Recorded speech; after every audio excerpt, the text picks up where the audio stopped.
Hello, this is Ken Ferrie with this week's Boots in the Field report. Things are busy here at Crop Tech as we get ready for the agronomy and the yield map meetings to come. A lot of data needs to be processed for these winter meetings. Last week we did our first ever on the road hand harvest event. We loaded up 3 shellers and traveled to Osage, Iowa. With the help of about 20 volunteers, we weighed, counted, and shelled a little under 1,000 ears of corn. This data will be incorporated into our winter meetings. Big thanks to Jared, Joe, and Brandon who helped organize it all, and the people who volunteered to help. This information will help our Iowa and Minnesota growers do a better job at managing their hybrids. As growers are making decisions on what hybrids to plant next year, we get an assortment of questions that come here into the office. One that has come through the office several times already is how many acres do you plant to a new hybrid you know little about? This question gets asked a lot when you have new hybrids winning a wide swath of plots that they are in. The fact that they're winning plots does indicate that there are strong genetics.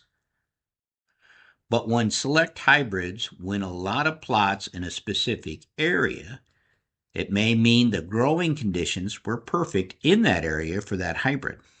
If the growing conditions are not repeated, that same hybrid could have a mediocre results next year.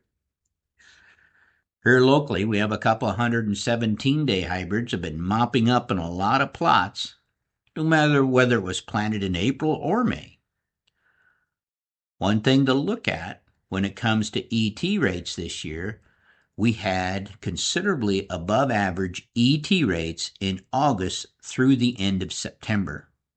These full season corns picked up another 2 weeks of good fill days with cool nights. This sets this full season corn up to win, especially if there are D hybrids, those that get their yield gain in depth. If we have a short or even a normal fill season next year, these same hybrids could be a disappointment. Personally, I would not plant more than a third of my acres in a new hybrid I don't have any experience with. Every hybrid should earn its way onto your farm. When adding new hybrids, be sure to do diligence in collecting good data from nearby plots. Ask about fertility practices, tillage, fungicide, insecticides, what's all been used. Data coming from plots managed like your farm and soil types like yours, they're pretty valuable. This is the reason why I suggest that you put in your own variety plot so hybrids can earn their way on your acres.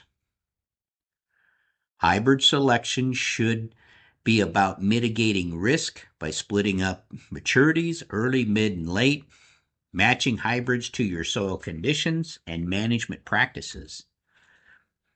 Don't be quick to throw out a proven hybrid for 1 year wonder. Walk before you run on a lot of acres with new hybrids. This week I traveled to Logan, Utah to do a grower meeting for Valley Implement.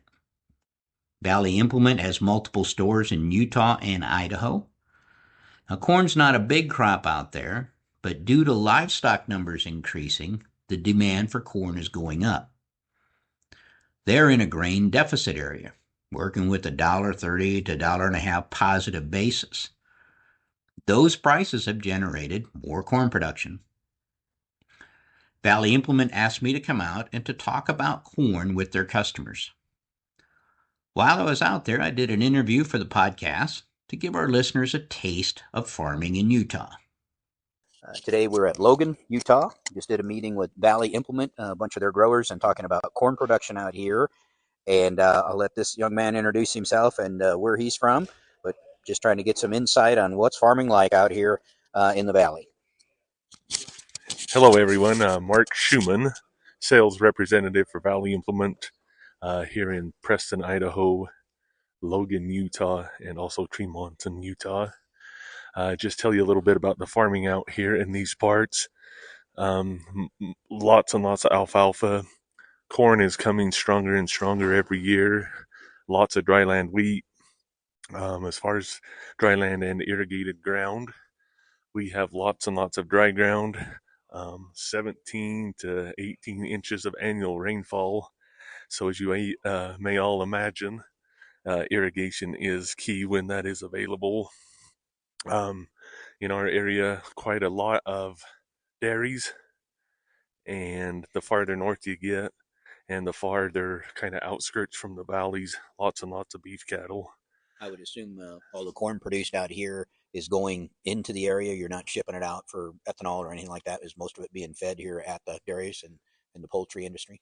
That is correct. Almost all of the corn that I'm familiar with stays here in the area, going to the dairies, the chicken farms. There are a few hog farms around here um, being used here locally. What kind of corn maturities are these guys typically growing out here? Are they going to be 80, 90-day corn, or are they going to be longer than that? Under 95 days, just lots. Short window. Most of this area is about 5,000 feet, 4,500 to 5,000 feet, and our growing season gets pretty short. So in the fall of the year, what would be the traditional tillage program out here? As far as is there very much strip till, no till, or is it all conventional tillage for the most part? Mostly conventional tillage, lots of disc grippers, um, still some old boarding that happens, but yes, mostly conventional. And different types of crops. I know corn's not a high on the list, but what are these guys? What kind of crops are these guys typically growing? Alfalfa, corn, lots of barley, lots of fall wheat and spring wheat. Uh, that would be most of it in a nutshell. There are a few specialty crops that I would call specialty crop, the oil crop, safflower, canola, but very small percentages of the farm ground. And I understand a lot of ground out here is irrigated from snowfall, and a situation where this is all going to be what runoff coming into reservoirs, or how do they allocate the water out here, and where does it come from? All right, great question. Most of our water is off the runoff of or the mountain springs.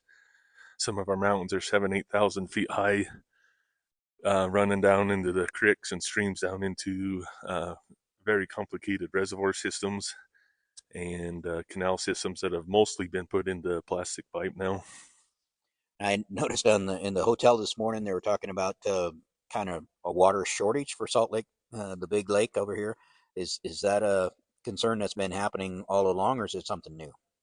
Um, the Great Salt Lake, they're concerned about what it's doing to the ecosystem around here.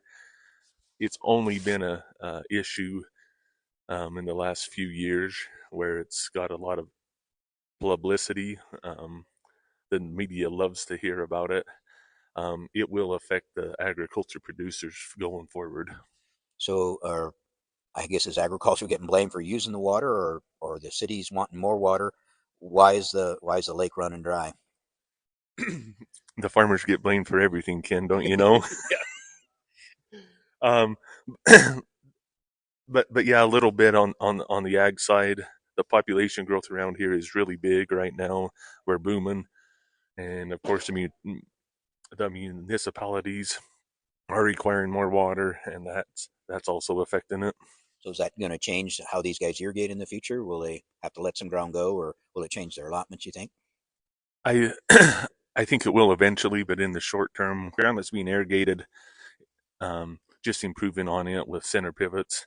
Efficiency that way is in the near future. Moving away from your flood irrigation to the pivots to be more efficient with it.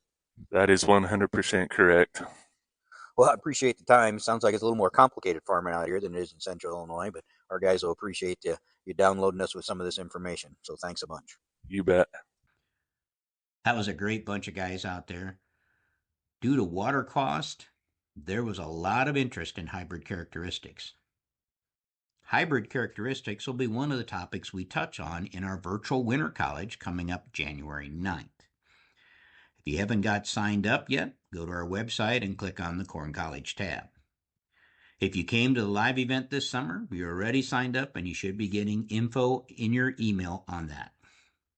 To stay up to date, check out our website at croptechinc.com and subscribe to our podcast, Boots in the Field Report.